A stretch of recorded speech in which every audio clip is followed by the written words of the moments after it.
It's wrong. You shouldn't do it. Allah's name should be written in full. Bismillah ar-Rahman ar-Rahim. People write long letters and they save their time in writing Bismillah ar-Rahman ar-Rahim. What a shame. As far as the why is concerned, how and why, 786 represents the number of the letters used in Bismillah ar-Rahman ar-Rahim. They are the letters of alphabet, and each alphabet is given a number.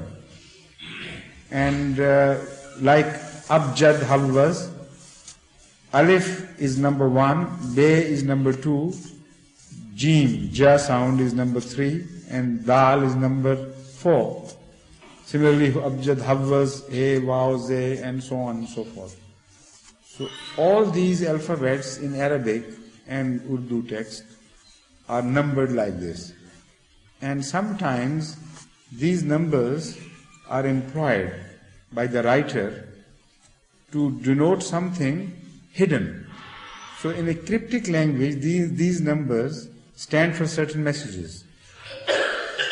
So the same has been used by the Holy Quran to convey certain messages in the Muqattat, as they are called, like Alif Lam Mim and so on and so forth.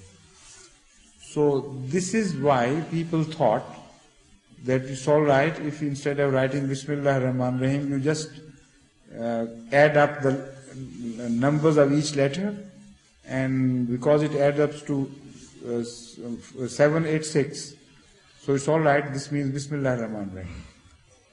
If that is so, then all right, you don't read the Holy Quran, add up the numbers of the entire letters, and that would be Holy Quran.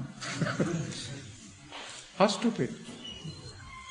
The numbers stand for something else. It's a completely different science. But they do not represent the verse and the meaning. So this is absurd.